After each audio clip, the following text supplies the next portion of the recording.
rejeton de David, le lion de la tribu de Juda.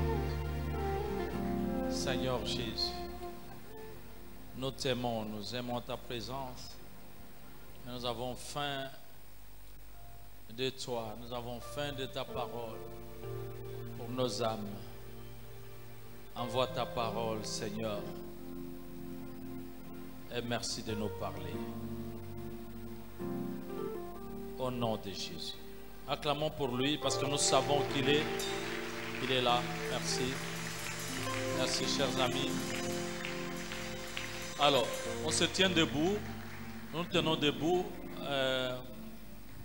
pendant que je me fais cet honneur de pouvoir inviter l'intervenant de ce jour, de ce culte, cet homme qui est vraiment une grande bénédiction pour nous.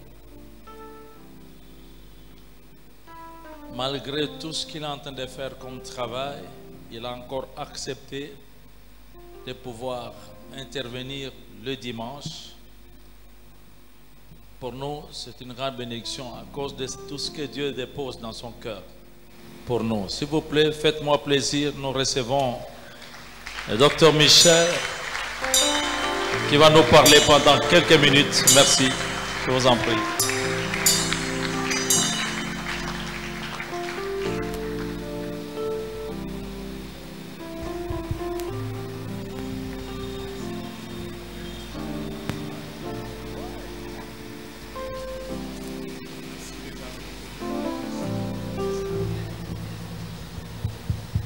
Gloire à Dieu. Je voudrais encore une fois de plus dire un grand merci à Papa Israël pour la grâce qu'il nous a faite de venir partager ce temps ensemble avec vous à l'église. De tout cœur, Papa, je vous dis merci. Et que le Seigneur soit loué pour vous tous qui êtes là. Je voudrais que vous m'aidiez à dire bonjour à la personne qui est à côté de vous. Peut-être vous n'avez pas eu le temps de lui dire bonjour ce matin. Dites-lui seulement, je suis content d'être là où tu es aujourd'hui. Amen. Mon message ce matin va porter sur Church Membership. Je voudrais partager avec vous quelque chose sur Church Membership. Church Membership, c'est quoi? Je voudrais d'abord que nous disions ce thème ensemble. Je parle aujourd'hui sur Church Membership. Disons Church Membership. Disons-le avec conviction. Church Membership. Ok. Church Membership veut dire quoi? Veut dire que si je suis membre de l'église Salem Lemba, qu'est-ce que cela implique et qu'est-ce que cela signifie? Être membre d'une église veut dire quoi? Quand je suis membre d'une église, comment est-ce que je vais me comporter? Et cela veut dire quoi dans ma vie en tant que chrétien? Alors, Church Membership veut dire appartenir à une église locale à laquelle Dieu m'ajoute comme membre actif. C'est-à-dire, je dois appartenir à une seule église à laquelle Dieu m'a ajouté pour être membre, non seulement membre, mais membre actif de cette église-là. Je suis membre de l'église Salem et je ne suis pas membre de toutes les églises, mais je suis membre à un seul endroit. Donc j'appartiens à une église où le Seigneur m'ajoute. Lorsque vous lisez Actes chapitre 2, verset 47, la Bible dit « Et le Seigneur ajoutait chaque jour à l'église ceux qui étaient sauvés ». En d'autres termes, ça veut dire que ce n'est pas moi qui ai choisi l'église Salem comme mon église, parce que ça paraît souvent comme si c'est nous qui choisissons l'église. Mais en fait, ce n'est pas vous qui avez choisi l'église, mais après être sauvé, c'est Dieu qui vous a ajouté à une église locale qui devient votre famille. Et cette église vous couvre aussi, parce que quand vous êtes membre d'une église, vous êtes comme quelqu'un qui marche sous un parapluie. Vous avez la couverture de votre église. Lorsque votre église prie pour ce membre, vous bénéficiez aussi de ses prières parce que vous êtes membre de cette église. Ce n'est pas vous qui avez choisi de devenir membre de l'église Salem, mais c'est Dieu qui vous a ajouté. Vous pouvez voir, il y a beaucoup d'églises où parfois, avant d'arriver ici, il y a beaucoup d'églises que vous passez. Des églises peut-être si vous y étiez, vous alliez partir à pied. Mais pourquoi avez-vous laissé toutes ces églises pour vous retrouver ici? Donc c'est pour dire que ce n'est pas vous qui avez choisi, mais c'est Dieu qui vous a ajouté. Parce que quand vous êtes venu ici, vous avez trouvé un groupe de personnes qui existaient déjà. Amen. Amen. Sommes-nous ensemble? Ok. C'est-à-dire que Dieu vous a pris et vous a ajouté. Alors Dieu vous a donné une famille. De la même manière, il n'y a personne parmi nous qui a choisi d'être membre dans sa famille biologique. Tu t'es retrouvé aussi dans cette famille-là. De la même manière, c'est Dieu aussi qui t'a ajouté ici. Alors si je comprends que c'est Dieu qui m'a ajouté ici, je ne me comporterai pas de n'importe quelle manière. On ne quitte jamais l'église comme on quitterait une compagnie ou une institution quelque part. Parce que je sais que Dieu m'a pris de là où j'étais, il m'a ajouté à cette église pour que je sois membre actif. Être membre actif est différent d'être membre inactif. Il y a des gens qui viennent à l'église, ça fait, je ne sais pas, 5 ans, ça fait 10 ans. Tu es toujours ce membre-là qui vient, retourne, tu ne trouves pas ta place dans la maison du Seigneur. Tu dois savoir que Dieu t'a donné un don, at least un don du Saint-Esprit. Quand tu as reçu Jésus comme Seigneur et Sauveur, tu as au moins un don de l'Esprit. Et tous les dons que Dieu nous a donnés, nous devons les exercer dans notre église où nous sommes membres. Parce que cette église est devenue ma famille. Je dois appartenir à cela parce que c'est Dieu qui m'a ajouté. Amen. Donc ce n'est pas vous qui avez choisi d'être membre ici, c'est Dieu qui vous a ajouté. Permettez-moi, aidez-moi à dire à la personne à côté de vous, c'est Dieu qui vous a ajouté ici. Dites-lui encore, c'est Dieu qui vous a envoyé ici. Voilà. Ce n'est pas vous qui avez choisi d'être membre ici. Alors vous devez être membre actif.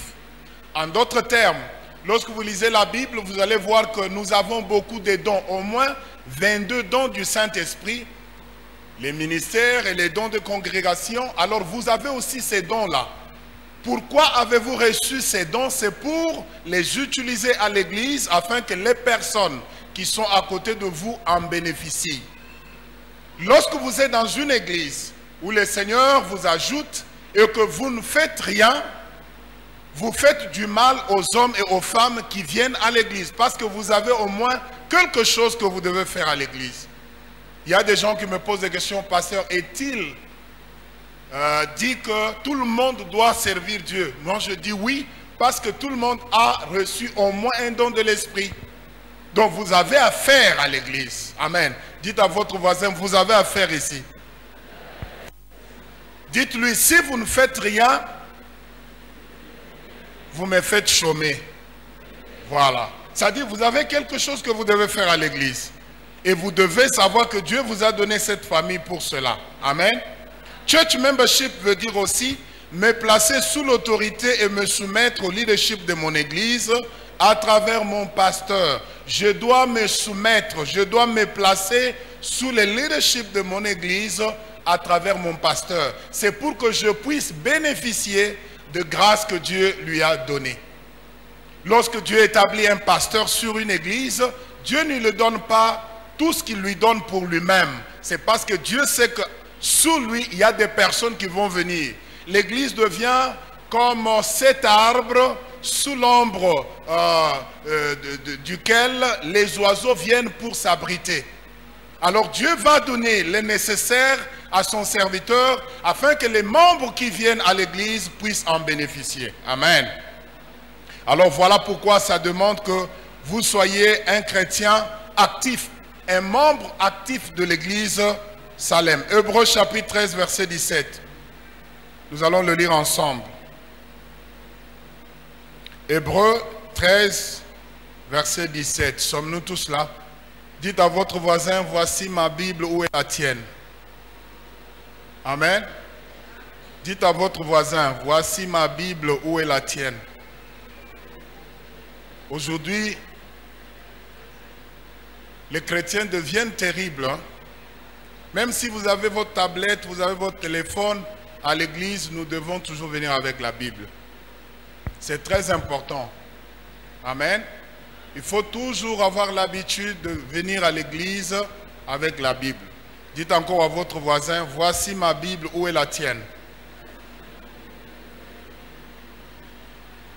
Moi, je dis souvent, si tu n'as jamais dépensé l'argent pour acheter une Bible, tu es encore très loin. Il faut avoir l'argent, toi-même, ton argent, pas la Bible qui t'a été offerte, mais l'argent que tu dépenses pour acheter la Bible.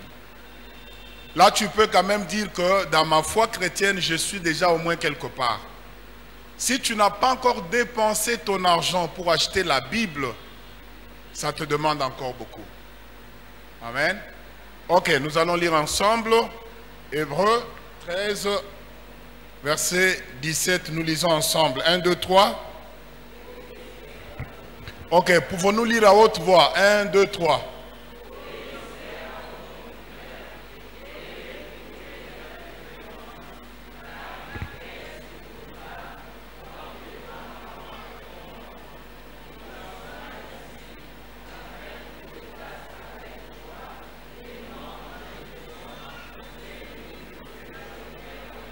Voilà, la Bible dit, obéissez à vos conducteurs et ayez pour eux de la déférence, car ils veillent sur vos âmes. Lorsque vous voyez votre pasteur ou votre berger ou le dirigeant de votre département vous appeler à tout moment, ce n'est pas parce que vous êtes plus important que les autres, mais c'est parce qu'ils doivent veiller sur vos âmes. Amen. C'est ainsi qu'on peut vous appeler quand on ne vous voit pas. Vous ne venez pas à l'église où vous dites « je vais pour qu'on ne me dérange pas le jour où on ne me verra pas ». Donc on vous appelle, on fait tout ce qu'on vous dit là. On est en train de bien suivre votre vie. On ne veut pas vous voir dans une vie de désordre parce que c'est leur responsabilité, c'est leur devoir. Dieu a dit qu'ils doivent veiller sur vos âmes.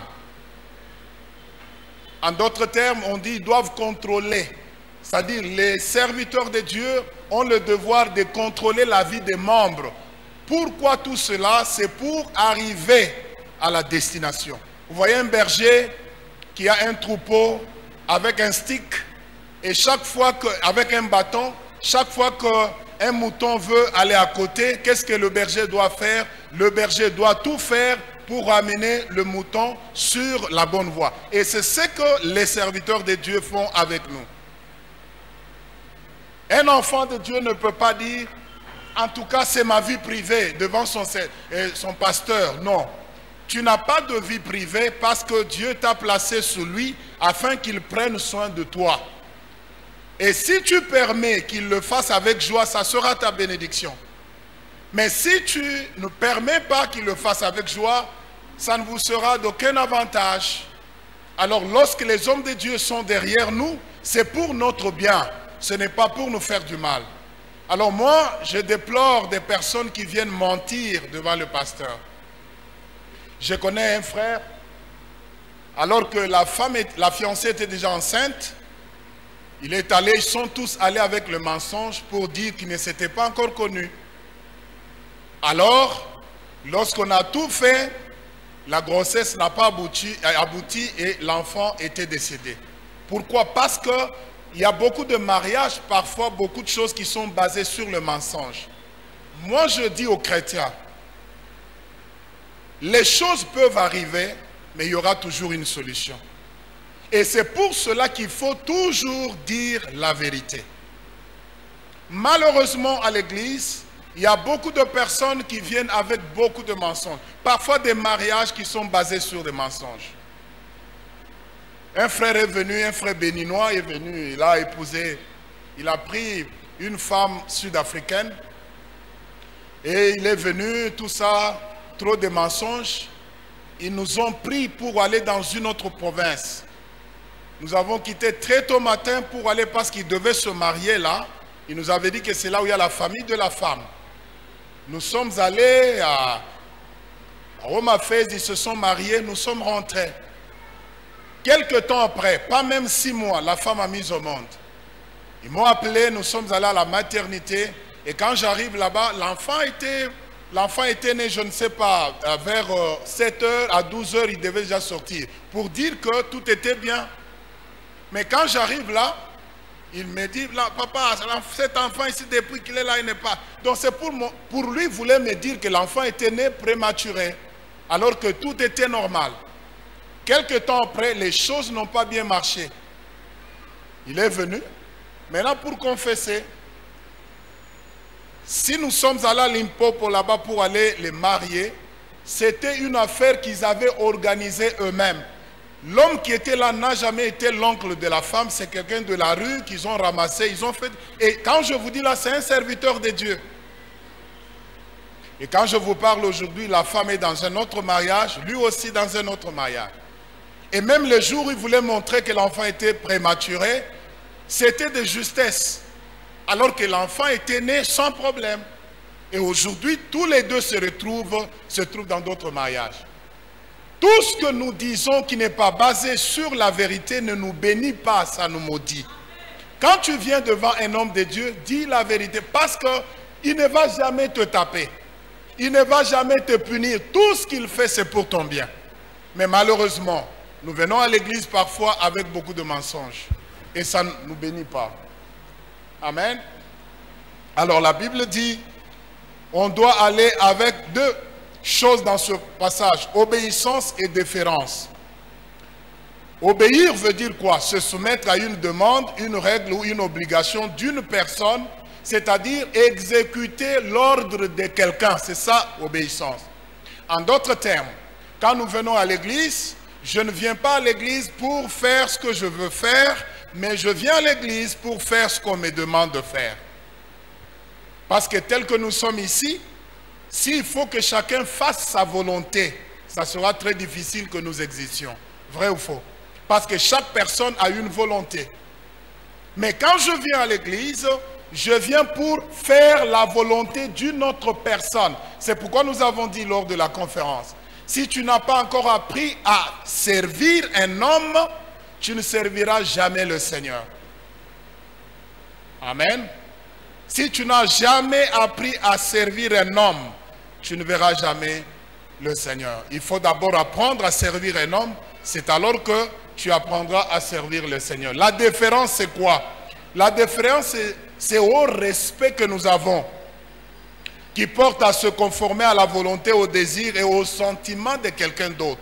Si je dois montrer la déférence à mon pasteur, à mon église, c'est un haut respect que nous pouvons même appeler révérence. Parce que la Bible nous demande 2 choses. Envers les serviteurs de Dieu, l'obéissance et la déférence. Amen. Disons obéissance. Déférence. Ok? C'est-à-dire que je suis là, pas pour faire ce que moi je veux faire, mais je me soumets à faire la volonté de quelqu'un d'autre, afin que les choses marchent. Parce que s'il faut que je fasse ce que je veux, et l'autre veut faire ce qu'il veut, alors le sens ou l'importance de leadership dans notre église ne va pas exister. Nous avons besoin de personnes qui viennent à l'église préparées pour faire la volonté de quelqu'un d'autre et non ma volonté. Jésus a dit à tout moment que ça ne soit pas ma volonté, mais que ça soit ta volonté. Et c'est pourquoi Jésus est arrivé jusqu'à faire cette grande œuvre de la croix. Pourquoi? Parce qu'il était venu pour accomplir la volonté de son Père. Alors, comment fut formée la première église? Nous pouvons lire dans Actes 2, 41 à 42. La Bible dit, ceux qui acceptèrent sa parole furent baptisés et en ce jour-là, le nombre des disciples s'augmenta d'environ 3000 âmes. Ils persévéraient dans l'enseignement des apôtres, dans la communion fraternelle, dans la fraction du pain et dans les prières. Alors, les personnes qui avaient cru étaient assujetties à l'église. Et dans l'église primitive, pendant ce moment, vous devez savoir que c'était un temps difficile où dire que je suis chrétien n'était pas une mince affaire. Il y avait des gens qu'on tuait comme ça à tout moment à cause de leur foi en Jésus. Mais chaque jour, ils se retrouvaient. Les cultes n'étaient pas seulement comme nous les avons aujourd'hui, d'une manière, parfois nous ne prions pas tous les jours, mais eux c'était tous les jours. Parce que c'est là où ils trouvaient leur réconfort. On tuait, et Jésus venait d'être tué aussi, et on poursuivait tout le monde pour mettre fin au christianisme. Et ses frères et sœurs du début ont payé le prix. Alors, nous devons nous engager, nous devons suivre les enseignements parce que ce sont les enseignements qui nous donnent les racines dans le christianisme. Moi, je dis aux chrétiens, les jours terribles et difficiles vont venir d'ici là, où ça va éprouver notre foi en Jésus. Pour dire je suis chrétien, ça ne sera pas comme aujourd'hui. Lorsque vous lisez les Écritures prophétiques, vous allez voir que tout ce qui se fait aujourd'hui, c'est une préparation des choses d'un système qui sera introduit ici sur la terre. Voilà pourquoi nous, chrétiens, lorsque nous sommes déjà préparés, il y a des choses qui ne vont pas nous étonner parce que nous sommes déjà préparés. Lorsque vous lisez la vie de Jésus avec ses disciples, il les préparait toujours aux événements futurs. Des moments viendront où pour dire que je suis chrétien, ça ne sera pas facile. J'ai dit aux gens, voyez, aujourd'hui, on nous soumet à un certain système. Avant de voyager, il faut faire le test. D'ici là, nous aurons des passeports, un passeport vaccinal, toutes ces choses. Mais c'est la préparation d'un système qui sera introduit ici. Voilà pourquoi nous, chrétiens, nous devons connaître la parole de Dieu. Aujourd'hui, si vous arrivez quelque part où vous ne faites que promettre des choses, les gens seront là, les gens seront contents. Mais ce qui nous fait asseoir dans les choses de Dieu, c'est la parole de Dieu. Amen. Dites à votre ami, aime la parole de Dieu. Et les chrétiens ne doivent pas aussi avoir peur de tout ce qui se fait. Moi, je suis sûr que c'est une préparation de quelque chose. Parce que la Bible nous fait voir même que le 666 sera efficace et entrera en vigueur après l'enlèvement de l'Église. Voilà pourquoi tout ce qui se fait maintenant ne doit pas nous effrayer parce que c'est juste une préparation des choses qui doivent venir. Nous aurons pas même nous parce que nous serons déjà enlevés. Mais ceux qui vont rester sur la terre seront habités à un système où pour acheter et pour vendre, tu ne pourras pas le faire si tu n'as pas la marque de la bête. Or, avoir la marque de la bête, c'est devenir aussi candidat à l'enfer. Alors voilà pourquoi nous, chrétiens, nous devons aimer la parole de Dieu. Les premiers chrétiens étaient assidus aux enseignements. Aujourd'hui, lorsqu'on parle de la délivrance, vous verrez beaucoup de gens venir. Mais lorsqu'on parle de l'enseignement de la parole de Dieu, les gens ne se donnent pas tellement. Or, ça ne devait pas être ainsi. Nous devons aimer la parole de Dieu. Amen. L'Église, c'est le corps de Jésus et nous devons faire corps ensemble avec cette Église si elle est réellement notre famille. Lorsque tu viens ici, tu peux avoir été amené par un frère ou une sœur. Mais quand tu arrives ici, tu ne dois plus dépendre de ces frères ou de cette sœur-là. Parce que je vois souvent, quelqu'un m'a amené à Jésus, les jours où il trouve qu'il y a quelque chose qui n'apprécie pas l'Église, il veut quitter l'Église, il veut aussi me faire quitter parce que c'est lui qui m'a amené là-bas. Non. Quand je suis venu à l'Église, ton travail était seulement de m'inviter ou de m'amener ici. Alors quand je suis arrivé ici, je suis sous la responsabilité de mon pasteur. Amen. Alors, tout ce que toi tu peux avoir comme attitude, ça ne doit pas m'influencer parce que tu as fait ton travail, c'est de m'amener ici. Alors quand je suis ici, tu dois me laisser libre. Dis à ton voisin, laisse-moi libre. Dis-lui encore, laisse-moi libre. Alors, l'Église, c'est le corps de Christ. Tel que nous sommes là. C'est le corps de Christ. Tel que nous sommes ici, réunis ce matin dans cette salle, nous formons le corps de Christ. Parce que l'Église, c'est le corps de Christ. L'Église, c'est une assemblée de croyants baptisés, organisés, formés pour exécuter l'œuvre du Seigneur. Alors, quand je viens ici, je dois savoir que j'ai un ordre, une œuvre à exécuter. Je ne suis pas venu sur la terre pour venir, mais Dieu m'a envoyé avec une mission que je dois accomplir sur la terre avant de retourner. Chacun de nous doit se poser la question. S'il arrivait que je reparte aujourd'hui, que je meure aujourd'hui, quelles sont les choses que je dirais avoir accomplies pour le nom de Jésus? Or, si Dieu me retournait à l'âge de 5 ans, quelles sont les choses que je ferai et celles que je ne ferai jamais? Mais l'avantage que nous avons est qu'avec l'humilité à la parole de Dieu, le Seigneur peut toujours nous donner les occasions que nous avons perdues hier afin que nous puissions améliorer nos vies. Parce que je sais qu'il y a des gens qui diraient, moi si Dieu me retournait à l'âge de 5 ans, je ne prendrai jamais cette décision. Je ne ferai jamais ceci ou ferai cela. Les autres diraient, j'épouserai toujours la femme que j'ai épousée. J'épouserai toujours l'homme que j'ai épousé. Si Dieu me retournait à l'âge de 5 ans.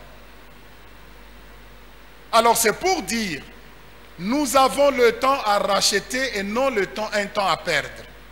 Dans ta vie, lorsque tu découvres qu'il y a des choses que tu as toujours faites, qui ne t'avancent pas dans la vie, tu continues à marcher dans les mêmes erreurs, il y a un temps où tu dois t'asseoir pour dire, où suis-je en train de partir? Et si je suis en train de partir de cette manière, où arriverai-je demain? Amen. Amen. Il y a des chrétiens, jusque-là, tu ne viens à l'église que le dimanche. Il n'y a pas moyen que tu grandisses dans la foi. Lorsqu'il y a réunion de prière, on ne te voit pas. Tu viens à l'église quand tu veux. Non. Venir à l'église, c'est une manière d'honorer Dieu. C'est un devoir parce que Dieu me veut dans son église lorsqu'il y a les réunions de culte. C'est à travers ces réunions que je grandis dans la foi et c'est à travers des réunions aussi que Dieu me bénit et Dieu m'assiste. Alors nous devons aimer la parole de Dieu. Nous devons aimer nous réunir à tout moment. Que ça ne soit pas une négligence comme on le dit dans Hébreux chapitre 10 verset 25. Il y a ceux qui négligent le rassemblement des enfants de Dieu. Si c'est ton cas avant midi, je prie que le Seigneur te libère de cet esprit au nom de Jésus. Que tu sois un chrétien qui a soif de la présence de Dieu. Lorsque tu as le temps pour venir à l'église, ça ne doit pas être une charge. Ça devait être une joie parce que tu vas rencontrer le Seigneur. Parce que tu vas répondre au rendez-vous céleste. Ça ne devait pas voir. Si tu sens que venir à l'église est une charge, alors il faut te poser bien des questions. Amen. L'église est le corps de Christ, c'est pourquoi je dois l'aimer de tout mon cœur. Parce que c'est le corps de Christ que je peux voir aujourd'hui. S'il y a des choses que je dois faire pour Jésus, je les fais à travers son corps et l'église est son corps. C'est comme ça que l'apôtre Paul dit, ceux qui manquent aux souffrances de Christ, moi, je l'achève dans mon corps qui est son église. Et pour l'intérêt de son église qui est son corps. C'est pour dire que l'église est le corps de Christ. Tout ce que je vais faire pour le Seigneur, je l'ai fait à travers son église. Et si je veux toucher les cœurs de Dieu, je dois le faire à travers son église parce que c'est son corps sur la terre. Je me rappelle quand j'ai envoyé le premier téléphone à ma fiancée qui était encore ici au pays. En lui envoyant ce téléphone-là, mon objectif était que même si elle voyait quelqu'un d'autre sur la rue, qu'elle soit frappée d'aveuglement. Pourquoi je faisais cela? Pour que je puisse avoir son cœur. Et je me rappelle quand elle a eu son téléphone, elle m'a dit, quand j'ai eu le téléphone, j'ai pleuré. Moi, j'ai dit, c'est ce que je voulais. Amen. Pourquoi? Parce que quand tu veux attirer le cœur de quelqu'un, tu veux lui faire quelque chose qui touche son cœur, n'est-ce pas? Malheureusement, il y a des gens, pendant les fiançailles là, il y a beaucoup de choses qui se sont faites. Mais une fois que la femme est à la maison, ces choses-là ont pris congé. Ce n'est pas pour les mariés qui sont ici, pour les mariés qui sont ailleurs. Je sais que pour les mariés qui sont ici, ça continue, n'est-ce pas? Que le Seigneur vous bénisse. Tu avais de très beaux noms là que tu donnais à ta femme. Ça doit continuer même quand elle est encore à la maison. Tu avais beaucoup de joie lorsque tu voyais ces appels. Mais aujourd'hui, quand tu prends, dis, c'est quoi?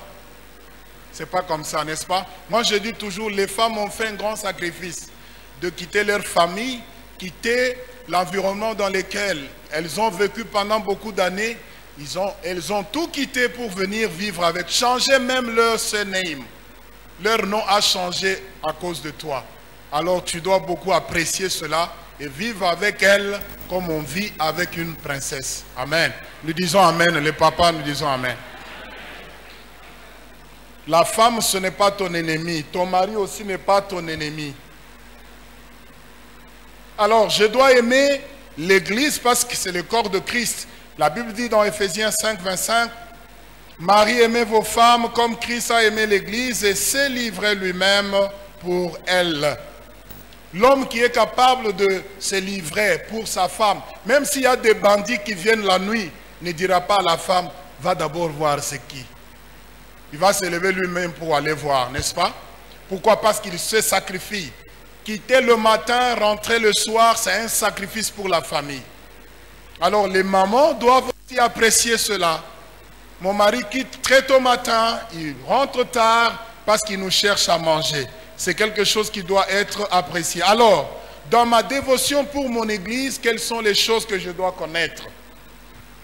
Je vais parler des choses pratiques. Parce que j'aime mon église, quelles sont les choses que je dois connaître dans ma dévotion envers mon église? La première chose que je dois connaître dans ma dévotion envers mon église, c'est la doctrine de mon église. Le mot doctrine veut dire seulement enseignement. Quels sont les enseignements que mon église donne? Quelles sont les choses que mon église approuve? Quelles sont les choses que mon église désapprouve? Aujourd'hui, nous vivons une génération de chrétiens qui ont des prophètes et des pasteurs partout. Un jour, 3 pasteurs se retrouvent dans un deuil quelque part. On demande au pasteur du défunt de venir faire la prière. On dit que le pasteur de celui qui est mort vienne faire la prière. 3 pasteurs s'élèvent pour venir prier. Et 3 pasteurs des églises différentes. Et tous témoignent que pendant la semaine, il ne manquait jamais au culte. C'est-à-dire, ce sont des chrétiens qui s'organisent. Il a un prophète telle part, il a un pasteur telle part, ça ne se fait pas comme ça. On ne peut être membre que d'une seule église. On ne peut pas avoir 2, 3 pasteurs. Vous comprenez, n'est-ce pas? Parce qu'il y a des gens, il a un pasteur à la montagne, il a un prophète à la montagne.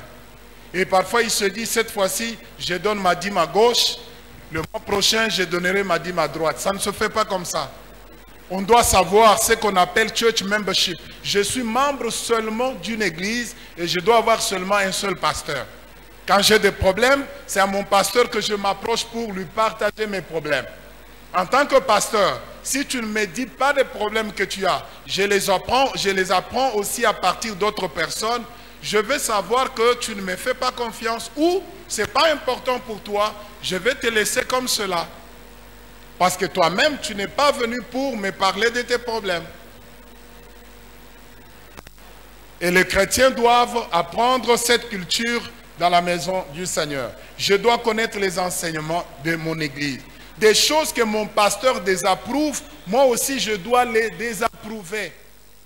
Je ne peux pas être à la télévision. Il y a des gens, parfois tu les trouves dans la maison, il est en train de regarder la chaîne d'un homme dont le pasteur n'approuve même pas le ministère. Mais je suis là toute la journée en train de regarder, en train de suivre ce qu'il est en train de dire. Et vous allez voir que petit à petit, ces choses commencent aussi à pénétrer ta foi. Et il y a beaucoup de mauvaises choses qui sont à la télévision, je vous dis. La plupart des prophètes que vous voyez à la télévision là sont des faux prophètes. Je dis bien la plupart. Je dirais même 99% sont des faux prophètes. La deuxième chose dans ma dévotion, je dois connaître la vision de mon église. La vision, c'est quoi? La vision, c'est la raison pour laquelle nous existons. Si nous sommes Église Salem, quelle est notre vision? Quelle est la raison de notre existence? Nous sommes implantés à Lemba pour quelle mission? Et je dois connaître cela et marcher dans cela. Et la troisième chose, je dois connaître l'horaire de mon église. Il y a des gens qui ne connaissent pas l'horaire de l'église. Puis-je faire un petit exercice avec vous? Je vous demande, puis-je faire un petit exercice? Ok. Vous allez me donner le programme hebdomadaire que vous avez ici. Le lundi, nous avons quel programme à Salem? Pardon? Réunion de papa. Le lundi. De quelle heure à quelle heure? Ok. Le mardi? De quelle heure à quelle heure? Les autres font comme ça. Mercredi? Culte de maman. De quelle heure à quelle heure? Ok. Jeudi? Culte d'adoration. De quelle heure à quelle heure? Vendredi? Pardon? Cellule de prière. Nuit de prière, ok. Alors samedi? Il n'y a rien, répétition. De quelle heure à quelle heure? Vous avez deux groupes qui répètent le même samedi. Alors le dimanche? 3 cultes. Le premier de quelle heure à quelle heure? Le deuxième? C'est plus les mamans qui répondent que les papas. Ouais. Parce que je vois les papas toujours comme ça. Et le troisième culte? Voilà. C'est-à-dire, en tant que membre de l'église Salem, je dois connaître le programme hebdomadaire de l'église. Je peux être n'importe où, mais quand c'est l'heure du culte, je dois venir. Écoutez, admettons que vous ayez été au travail. C'est un mardi.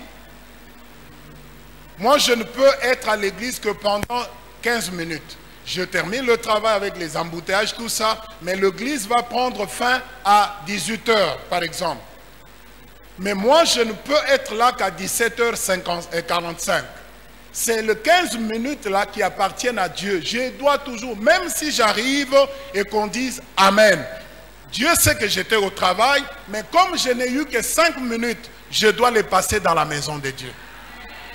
Amen. Je peux tout faire. Mais quand j'ai les programmes de l'église, je sais que maintenant, à l'église, il y a tel programme, je dois être là.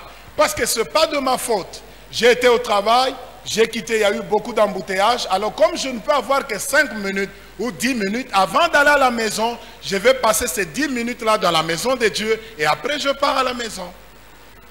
C'est ça la maturité. C'est ça le respect du culte. Parce que Dieu nous bénit à travers ces choses. Et c'est très important, frères et sœurs. Tu ne peux pas espérer croître ou être béni en venant à l'église seulement les dimanches. Non. La joie de tout parent, c'est de voir ses enfants aussi grandir. Et nous grandissons à travers les enseignements de la parole de Dieu. Amen. Dans ma dévotion, je dois aussi connaître les besoins de mon église. Quels sont les besoins de mon église présentement?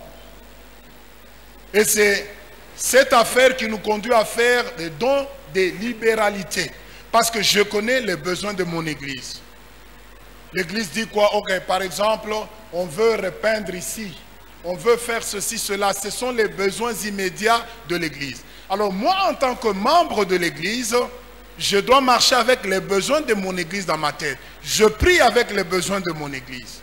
Alors de cette manière-là, lorsque le Seigneur m'aura béni, Je veux amener à l'église un don de libéralité pour répondre ou satisfaire aux besoins de mon église. Amen. Tous les besoins qui sont dans l'église, nous ne devons pas les laisser sur les épaules des pasteurs. Et vous devez savoir que nos pasteurs font beaucoup pour nous. Quand ça ne marche pas avec vous, ça ne marche pas aussi avec lui. Et c'est de cette manière que nous devions aussi partager les besoins de l'église. Un médecin, un pasteur est tombé malade, est allé voir un médecin. Le médecin lui dit, pasteur, vous savez, votre problème c'est quoi? Nous, quand nous travaillons à l'hôpital, nous traitons des cas, tout, ça reste à l'hôpital. Nous n'amenons rien à la maison. Mais vous, quand vous priez pour des gens, ils ont des problèmes, tout ça, au lieu de laisser tout cela au bureau à l'église, vous amenez encore chez vous à la maison. Le pasteur dit, mais nous, c'est difficile parce que ça devient notre vie.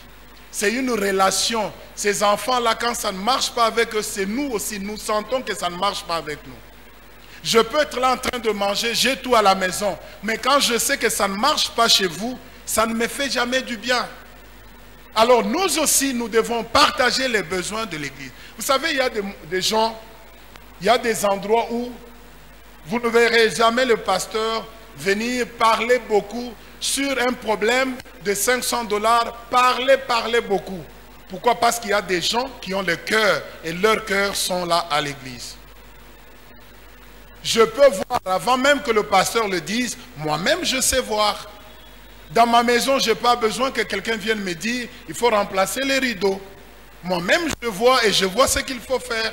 Si j'ai besoin de remplacer ma télé, moi-même je sais voir. Mais à l'église, qui prend soin de l'église de Jésus, je dois connaître les besoins en tant que membre de l'église. Quand je me promène comme ça, si il arrivait qu'on me demande quels sont les besoins que vous avez présentement dans votre église, je dois être capable de les donner.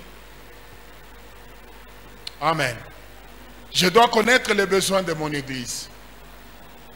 Et après les besoins de mon église, je dois connaître mon pasteur et les serviteurs de mon église. Il y a des gens parfois, tu lui poses la question, tu pries dans quelle église? Je prie à l'église Salem. Ah, comment s'appelle ton pasteur? Ah, en tout cas, je ne sais pas, hein? Mais il ne connaît pas le nom de son pasteur. Non. On doit aussi connaître le jour d'anniversaire de notre pasteur parce que les pasteurs font trop pour nous. Surtout ici au Congo, les pasteurs n'ont pas les jours libres pour se reposer. Ici, il suffit seulement que l'enfant atteigne 9 mois et que l'enfant n'arrive pas à marcher. Le pasteur doit venir prier. L'enfant, la dent n'est pas sortie. Le pasteur doit venir prier. L'enfant fait pipi sur le lit. Le pasteur doit venir prier. Mais nous, quand est-ce que nous pensons aussi au pasteur? Amen. Amen. Vous savez, si j'aime mon église, j'aimerais aussi le pasteur. Alors, ça va se manifester de la manière pratique, d'une manière pratique. Je dois aimer, je dois connaître, je dois tout faire. Un jour, j'étais en train de dormir, vers 1h du matin, une sœur m'appelle. Cette sœur-là, son mari était ici, alors la famille était là-bas. La sœur, comme elle était seule avec les enfants, alors j'étais intéressé à savoir c'est quoi au juste. Elle m'appelle, pasteur, commence à pleurer. Moi, je pensais peut-être que c'est quelque chose. Alors ma femme s'est réveillée, tous, on était alertés. C'est quoi au juste? Pasteur en train de pleurer. Moi, je croyais que c'était quelque chose. Mais après quelques temps, j'ai dit, calme-toi, dis-moi c'est tout, que quoi? Tu veux que je vienne? C'est quoi? Oh, ma grand-mère est décédée à Kisangani. C'est-à-dire une maman qui était dans les déjà 80 quelque chose, sa grand-mère. C'est pour cela qu'il faut couper le sommeil du pasteur à 1h du matin. Vous comprenez, n'est-ce pas? Et les pasteurs qui travaillent dans des conditions comme ça, c'est pas facile, n'est-ce pas? Voilà. Moi, je dis souvent, s'il y a des gens qui doivent être pris en charge convenablement, ce sont des pasteurs africains. Parce que les pasteurs africains sont pasteurs du lundi au dimanche. Vous savez, il y a des blancs, quand c'est le lundi, même si tu as un problème qui peut t'amener à la mort, tu ne peux pas appeler le pasteur. C'est le jour, le lundi, c'est le jour où il est avec sa femme. Le jour du pasteur avec sa femme, le lundi. Jeudi, c'est le jour où le pasteur est là avec ses enfants. Même les églises sont informées que lundi, jeudi, on n'appelle pas le pasteur. Mais ici, chez nous, ça ne se fait pas. Les pasteurs sont là du lundi au dimanche, toujours pour nous. Même après culte, vous allez voir des queues là-bas au bureau parce qu'on veut parler au pasteur. Et parfois, les mamans pasteurs vivent sans pasteur et sans mari parce qu'à tout moment, le temps est donné aux bandini. Alors nous aussi, au retour, qu'est-ce que nous devrions faire? Nous devrions montrer notre amour envers ceux qui prennent soin de nous. Et c'est comme ça que Dieu nous bénira. Amen.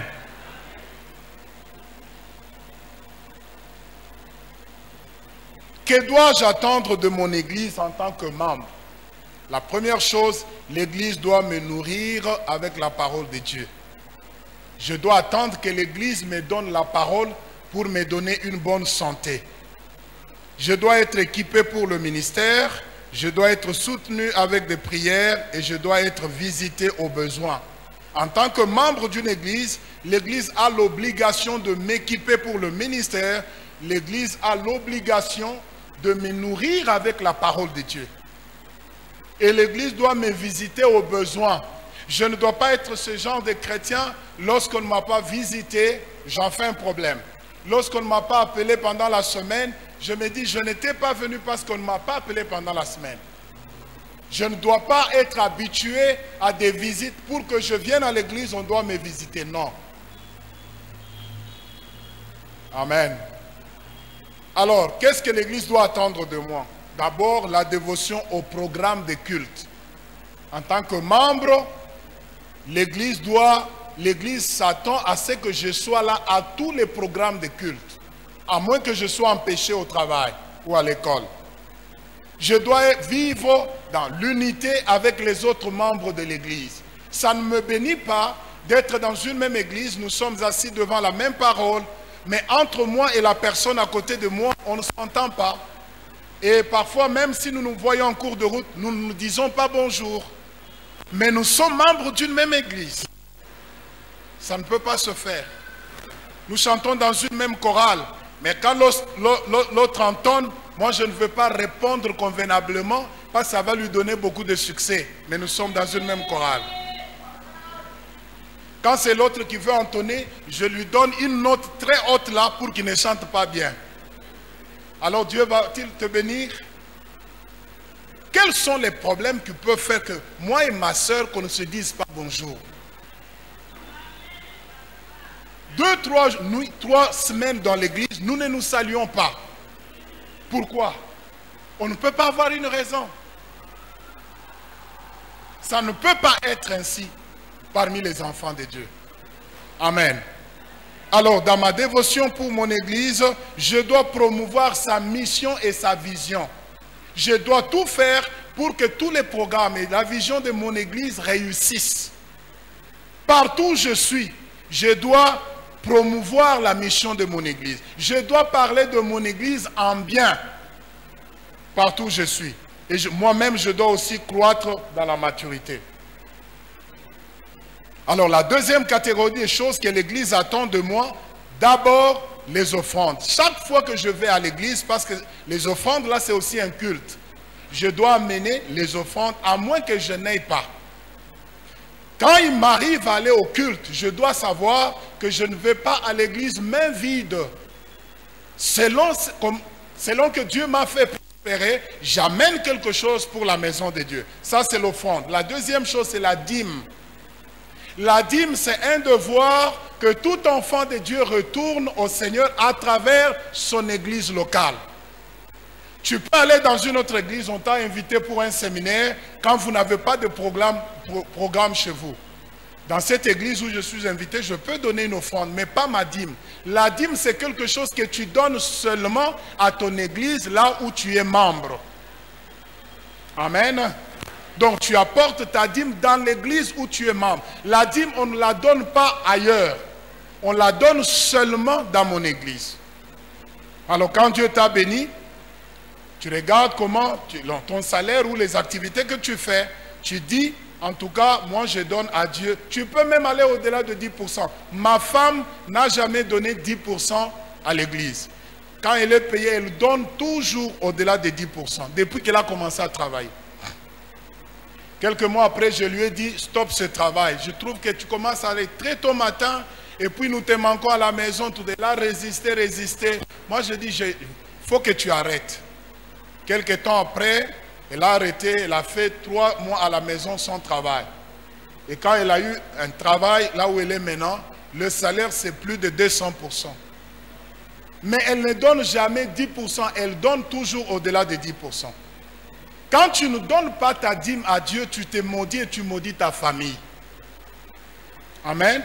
La dîme, c'est un investissement pour le royaume de Dieu. Et Dieu va toujours te... Moi, je dis souvent aux mamans, quand ton mari ne donne pas sa dîme, il te maudit toi-même aussi. Parce que vous ne savez pas de grandes choses que la dîme peut faire.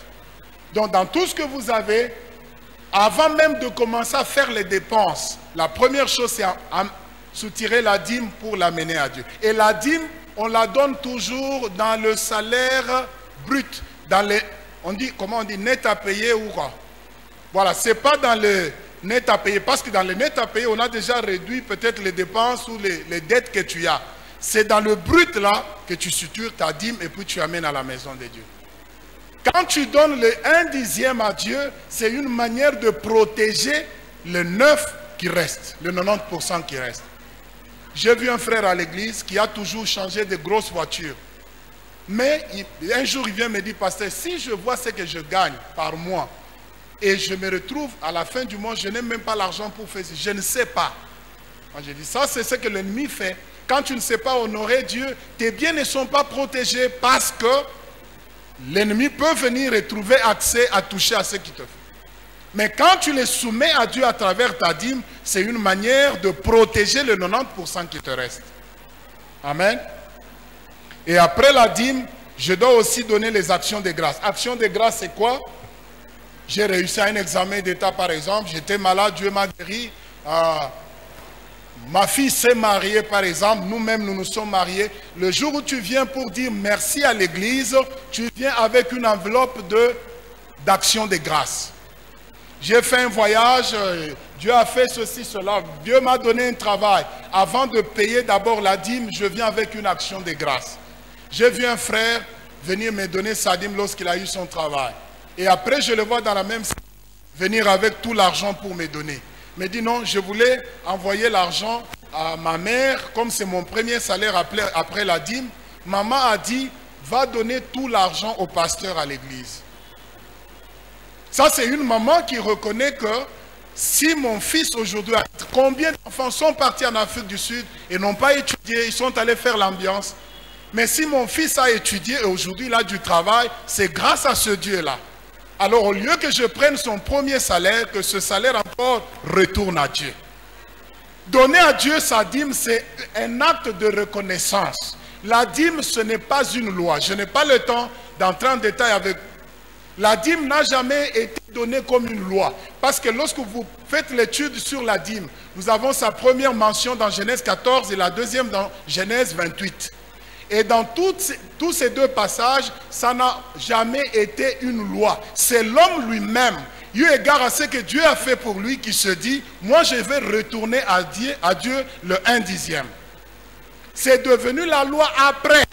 Mais la dîme n'a jamais été comme une loi devant un homme qui la donne. C'est un acte de reconnaissance. Quand tu donnes à Dieu ta dîme, tu reconnais que si tu travailles aujourd'hui, c'est parce que Dieu l'a permis. Combien ont des qualifications plus que toi qui n'ont pas du travail comme toi? Mais si Dieu a permis que tu aies cela, c'est pour sa gloire. Alors voilà pourquoi tu peux revenir pour donner ta dîme à Dieu. Après, nous avons, je me limite ici, la libéralité, c'est quoi? C'est quelque chose, comme tu es assis là, tu regardes l'église, tu dis en tout cas notre église, nous avons besoin par exemple de mettre climatiseur, par exemple. Ça, personne d'autre ne l'a vu, ne l'a senti. Mais toi-même, tu l'as senti dans ton cœur. Dis, quand je regarde mon bureau bien climatisé, je viens même chez moi à la maison, c'est climatisé. Mais regardez à l'église. Alors, je sens dans mon cœur qu'il faut que j'achète, que j'installe le système de climatiseur dans mon église. Ça, c'est un acte un don de libéralité. Quelque chose que toi-même, tel que tu es assis là, le Seigneur t'ouvre les yeux et tu décides de faire quelque chose. Tu dis par exemple, pasteur, vous avez déjà mis la peinture ici devant, tout le reste ici, donnez-moi le devis pour la peinture partout. On donne le devis, toi-même tu payes l'argent, les gens viennent travailler, tu leur donnes l'argent. Ça, c'est un don de libéralité. Quelque chose que toi-même tu as senti dans le cœur. Et l'Église a besoin des hommes pareils et de femmes pareilles. L'Église a besoin des hommes qui peuvent sentir le besoin de Dieu. Tout ne doit pas être dit par le pasteur dans l'Église. Parce que c'est mon Église, c'est ma famille. Je dois quand même voir, est-ce que si les gens viennent, les autorités viennent, les gens que je peux inviter, seront-ils à l'aise dans mon Église? Quelles sont les choses que je peux faire dans mon Église pour changer le décor de mon Église? Tu regardes par exemple quelqu'un à l'église ou même parmi les musiciens qui chantent ici. Tu vois qu'il y a un frère qui fait un bon travail. Mais quand tu regardes, même une belle chemise, il n'en a pas. Toi en tant que membre de l'église, tu achètes une belle chemise, tu vas donner à ce frère-là. C'est un acte de libéralité, don de libéralité. Quelque chose pour lequel tu n'es pas forcé. Mais toi-même là où tu es assis, tu regardes et tu le sens. Amen. L'église a besoin de ces gens. Que le Seigneur vous bénisse.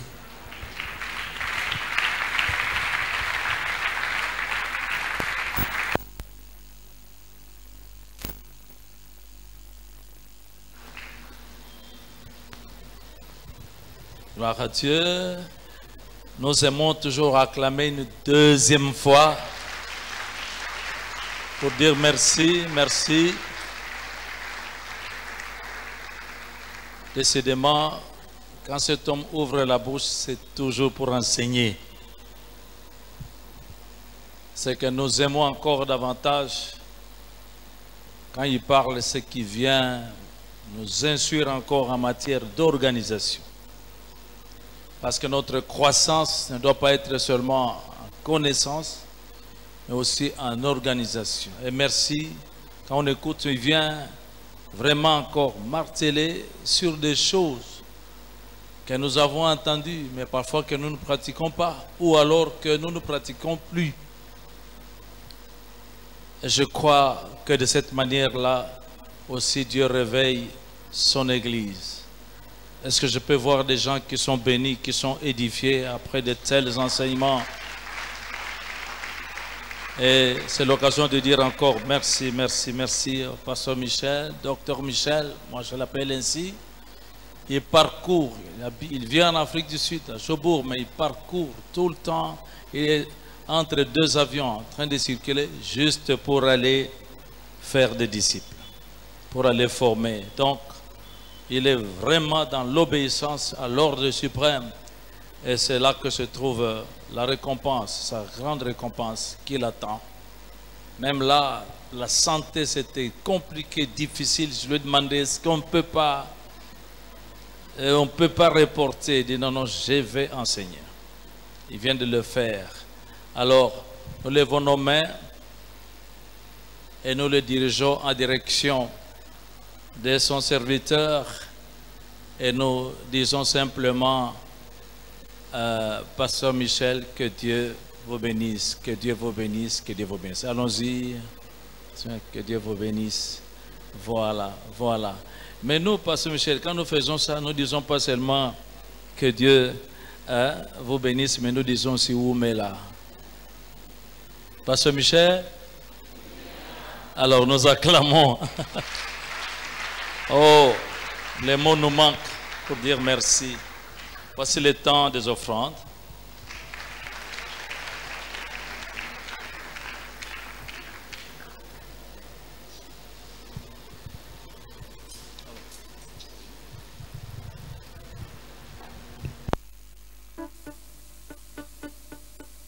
Pouvons-nous